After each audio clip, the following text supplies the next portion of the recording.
श्वासासन है जो लेट कर दिया जाता है। श्वासासन है वो कैसा दिया जाता है? लेट कर दिया जाता है। सिद्धासन, सुखासन और पद्मासन ये बैठे बैठे किए जाते हैं।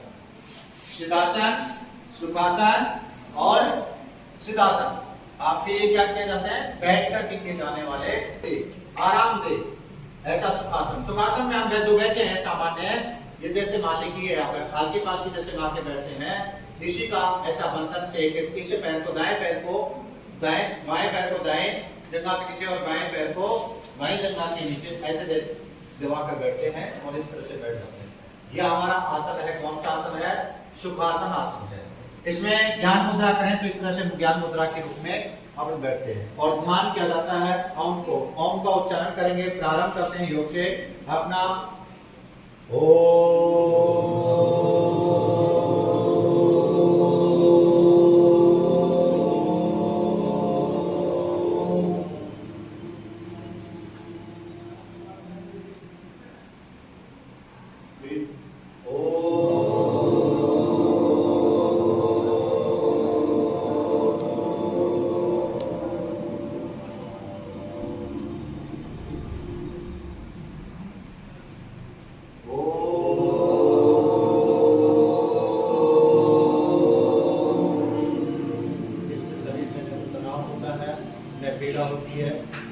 किसी प्रकार का दबाव या डिप्रेशन होता है। अपने मानसिक संतुलन बनाने के लिए सुखासन किया जाता है। शरीर को योग के लिए तैयार किया जाता है। दूसरे ज्ञान की स्थिति को विज्ञान से ज्ञान को जोड़ने के लिए अर्थात योग किया जाता है। हमारे ज्ञान को प्रखर बनाने के लिए योग को किया जाता है। इसके बाद में इसी सरल आसन में बैठने का दूसरा तरीका हमारा क्या है? सिद्धासन। सिद्धासन में आपको बार बार बता रखा है मैंने। कौन सा आसन? सिद्धासन है। दोनों पैरों पे एक दूसरे के ऊपर इस तरह से आराम से बैठ जाते हैं। ये सिद्धासन है। ये कंटिन्यू ध्यान रखना। चारों आसन जो सरल है, सहज है, शीतलीकरण है, यानी शरीर को आराम देने वाले आसन है।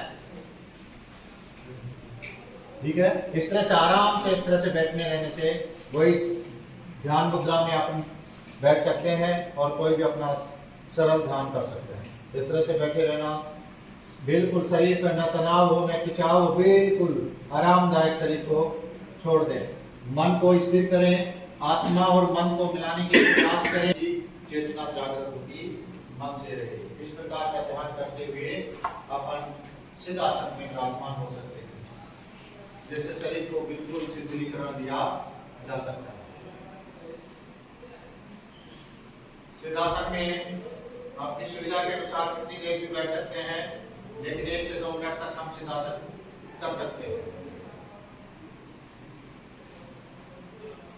सिद्धासन में श्वास है जो सामान्य चलनी चाहिए। श्वास प्रश्वास सबकी कंटिन्यू होनी चाहिए और ध्यान हमारा मन मस्तिष्क में एक साथ होना चाहिए। रीढ़ की हड्डी में ऐसे प्रतीत करें अपने मन को कि जैसे कि ऊपर की ओर कुछ तरल पदार्थ ऊपर की ओर बह रहा है, फिर वो ऊपर से नीचे की ओर जा रहा है।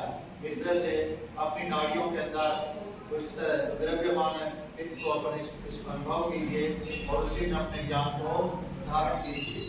इस तरह से एक चक्कर बन जाता है और इस चक्कर के द्वारा आपके चक्रबंध जिसे कहते हैं वो खुलते हैं।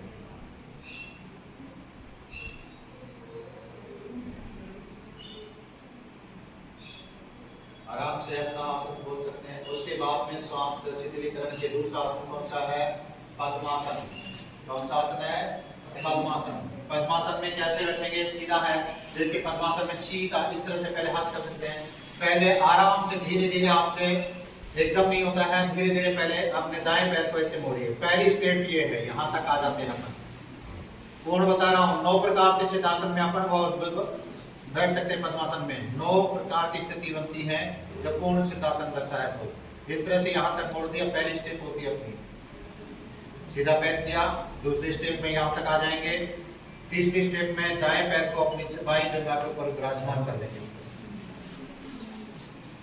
कर लिया। अब धीरे धीरे अपने बाएं पैर को मोड़ेंगे इस तरह से। चौथी स्टेप में, 5वीं स्टेप में पैर को उठाएंगे और धीरे अपनी बाईं जगह पर इस तरह से रखेंगे। ऐसे दोनों पैरों को अपन आराम से रख सकते हैं। इस तरह से बैठना, ज्ञान मुद्रा के अंदर बैठ सकते हैं और ध्यान कर सकते हैं। शरीर को बिल्कुल ढीला और सीधा छोड़ सकते हैं। इससे हमारे शरीर को आराम मिलता है, ज्ञान मुद्रा होता है। और अब इसके बाद में आता है बद्ध पद्मासन। कौन सा आता है? बद्ध पद्मासन। इसी में बद्ध पद्मासन में क्या होता है कि अपने दोनों टांगों को थोड़ा सा के अपन इस तरह से खिसका लेते हैं आगे की तरफ। इस बाएं हाथ को दाएं पीछे अंगूठे को पकड़ते हैं इस तरह से, और दाहिने हाथ से इस तरह से अपने पकड़ सकते हैं। जैसे पहले किसी का नहीं आ रहा है तो इस तरह से कर सकते हैं, ऐसे, ठीक है।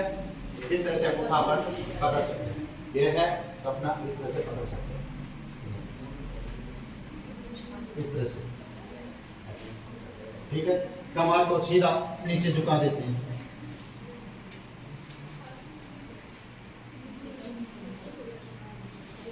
इस आसन से करने से, बद्ध पद्मासन से क्या होता है, हमारी रीढ़, मांसपेश, सारी मांसपेशियां जागृत हो जाती हैं, तनाव से रहित हो जाती हैं और सरल शरीर सहज हो जाता है। उसके बाद में वज्रासन आता है। इसी अवस्था में क्या हुआ, कौन सा आसन है? वज्रासन है। वज्रासन में ध्यान करते हैं योगी हैं जो वज्रासन में बैठते हैं। जो भी ध्यान करते हैं योगी वो किस में बैठते हैं? सबसे ज्यादा वज्रासन के अंदर बैठते हैं। वज्रासन में सीधा अपने दोनों पैरों को आगे कहेंगे, इस तरह से खड़े हो जाएंगे, इस तरह से खड़ा हो जाएंगे, यूं ऐसे खड़े हुए दोनों अंगूठों को मिलाएंगे, एड़ियों को बाहर की तरफ निकालेंगे, सीधे निकाल लिया, एड़ियों को बाहर की तरफ ऐसे, ये देख लीजिए, ऐसे अंगूठा है, इन दोनों अंगूठों को यूं मिलाएंगे और एड़ियों को बाहर निकालेंगे और धीरे धीरे उस पर आराम से अपन इस तरह से बैठेंगे। इस तरह से बैठने से वज्रासन होता है। वज्रासन में आराम से बैठ सकते हैं, ध्यान मुद्रा लगा सकते हैं। उसमें बैठने के बाद में शशांक आसन। शशांक आसन में दोनों हाथों पर उठाते हैं, दोनों हाथ श्वास लेते हैं, श्वास खींचेंगे शरीर में और फिर श्वास छोड़ते हुए नीचे की ओर आ जाएंगे। इस तरह से सिर को जमीन में टेक देंगे और हाथों को सीधा हाथ जमीन में खिंचाव कर रखेंगे।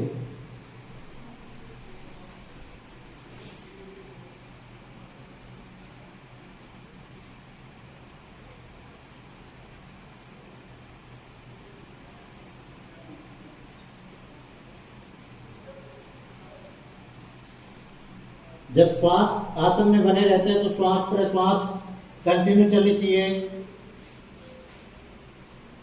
फिर श्वास को रोकेंगे, श्वास को खींचते हुए ऊपर वापस आ जाएंगे, धीरे से अपने हाथों को नीचे। ये शशांक आसन है। शशांक आसन में शरीर का स्ट्रेच होता है, कमर जो होती है उसको नीचे की झुकाव का आसन बोलते हैं। कमर के तनाव का नीचे की यानी कि सामने झुकना, कमर को झुकाव आगे की ओर देना आसन कहलाता है। इस आसन में बैठे, इस तरह से आप वज्रासन में काफी देर तक बैठे रह सकते हैं। प्राणायाम में बैठोगे तो आपकी ये जो यहाँ से ये पैजे हैं इनमें पेन होता है, उधर दबाव आता है रीढ़ के, आपका ये जो है जो मांसपेशियों को पूरा साइटिका के दर्द को दूर करता है।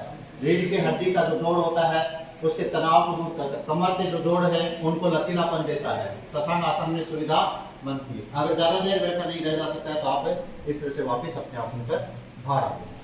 सबसे ज्यादा यहाँ तनाव बनता है इसका, यहाँ से ये तनाव होता है तो पंजा आपका सीधा होता है, पंजे की ये जो नसें होती हैं इनका तनाव होता है वो दूर होता है। यहाँ एक्स्ट्रा मास होता है या जोड़ों में हार्डपन आता है या आर्थराइटिस की जो प्रॉब्लम होती है उसको दूर करता है। लेकिन जिसके आर्थराइटिस पूर्ण रूप से है तो उसको ऐसा आसन में बैठने के लिए नहीं तो उसके जोड़ों में दिक्कत हो सकती है। यानी कि आसन में खड़े होते हैं तो सामान्य रूप से अपन वज्रासन में जब बैठते हैं तो एक उष्ट्रासन होता है, दूसरा अर्ध उष्ट्रासन। तो उत्कृष्टासन जैसे ऊंट जैसा आसन बैठना उत्तराष्टन कहते हैं। उष्ट्रासन में जैसे पद्मासन ये है, अपन आसन पे ये बैठा है, ऐसे बैठे रहते हैं, यो बैठे। इसी आसन में उष्ट्रासन में क्या करना है, आपको सीधा अपने एड़ियों के ऊपर दोनों हाथ ऐसे टेकने हैं और अपने कमर को ऊपर की तरफ उठाएंगे और सिर को नीचे की ओर उठा देंगे इस तरह।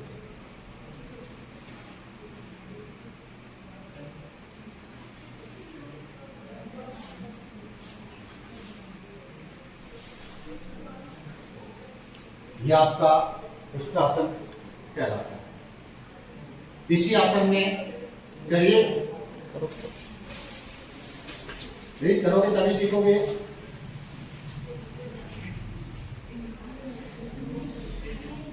दूसरा ऐसे भी कर सकते हैं, बैठे बैठे नहीं कर सकते हैं तो ऐसे सीधे हो जाइए पहले, फिर दोनों हाथों को अपने ऐसे रेडियो पर टेक सकते हैं। इस तरह से करने से दूसरा अर्ध उत्तरासन होता है हाथ का, जो कमर पर हाथ रखेंगे और पीछे की ओर सिर को ऐसे उठाएंगे।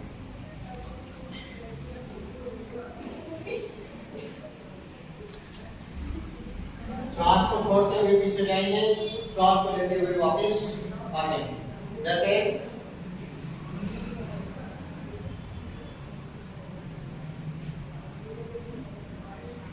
इस तरह से श्वास लेना, श्वास छोड़ना।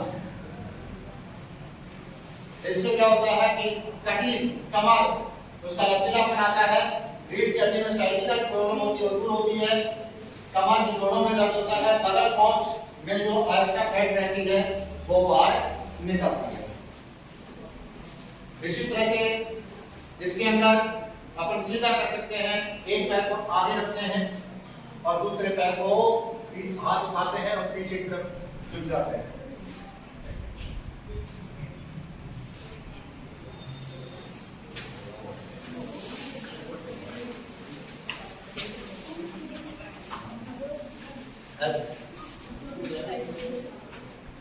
दोनों पैरों से दाएं पैर को पहले, बाएं पैर को बाद में,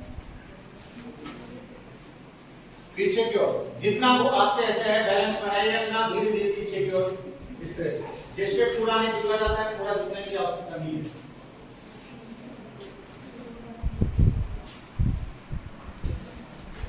इसे कहते हैं उष्ट्रासन श्रेष्ठ आसन, यानी उष्ट्रासन श्रेष्ठ कला, यानी बैठने से स्थिर होने की वाली कला। इससे क्या होता है, कमर भाग, जंघा और पिंडलियां, ये पूरा तनाव होता है जो दूर होता है और कमर में लचीलापन आता है। अब कटी प्रदेश में क्या होता है, लचीला, इसमें दोनों पैरों से किया जाता है, फिर इस पैर से इसको ऐसे किया जाता है, दूसरा इस पैर से ऐसे, यो हाथ जोड़ करके ऐसे भी किया जा सकता है। इस तरह से आसनों को अपन कर सकते हैं। इन आसनों के करने से क्या होता है, पेट की चर्बी, मांसपेशियों का तनाव, गैस्ट्रिक प्रॉब्लम, कब्ज जिसके होती है उसको दूर की जाती है। दूसरा, कमर में जिसके दर्द हो रहा है या रीढ़ की हड्डी पर बार बार पेन आता है हल्का, जिसके ज्यादा गैप है तो उसको नहीं देंगे, जिसके दबाव से या चक्के से जो पेन होता है उसको अपन, या आर्थराइटिस की जिसकी प्रॉब्लम होने वाली है तो उसको आप ये आसन करवा सकते हैं, जिससे उसकी ये प्रॉब्लम कभी भी नहीं होगी। दूसरी, स्टोन, किडनी में अगर स्टोन है, आपके पथरी है तो उसको बाहर निकालता है ये आसन, किडनी वाली स्टोन को बाहर निकालता है। इसके क्यों प्रेशर पड़ता है, दबाव पड़ता है, स्टोन किडनी पर दबाव पड़ता है, दबाव के साथ में सिकुड़न आती है और फुलाव होती है, और उससे जहां अगर वहां स्टोन पड़े हुए हैं तो पिछलाव से और नली के द्वारा, समय नलियों के द्वारा बाहर यूरिन के माध्यम से आ जाता है।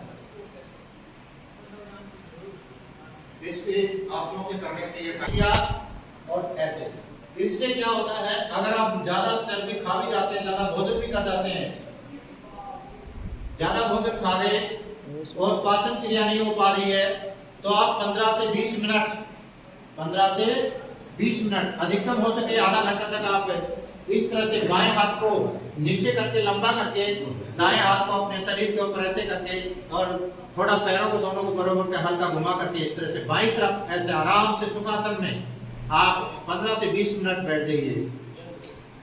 आपका भोजन है 15 से 20 मिनट में पूर्ण रूप से पाचन क्रिया में हो जाएगा, और जो बार बार बाहर आने की जो कोशिश कर रहा था, आपके हाथों पे दबाव दे रहा था, वो दबाव ऑटोमेटिक खत्म हो जाएगा, और जो एक्स्ट्रा भोजन आपने खा लिया था वो आपके पाचन क्रिया में समायोजित होकर के आपको रस में परिवर्तित कर देगा।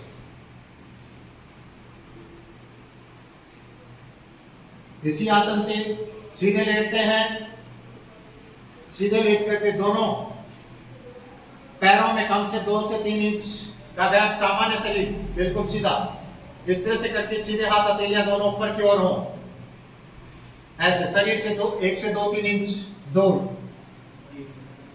ऐसे बैठ करके शरीर को बिल्कुल ढीला छोड़कर सिर ऊपर की ओर हो। आंखें बंद भी कर रख सकते हो, खुली भी रख सकते हो। आदि गुरु शिवाजीनाथ को भी आप स्मरण कर सकते हो, या अपने इष्ट देव वगैरह को, जिसको आप स्मरण करके अपने ध्यान को शिथिल दे सकते हैं। बिल्कुल शरीर को ढीला छोड़े, श्वास प्रश्वास कंटिन्यू चलती रहे आपकी। शरीर में किसी प्रकार का कोई तनाव नहीं होना चाहिए, आपके खिंचाव नहीं होना चाहिए, बिल्कुल ढीला छोड़ दो शरीर को।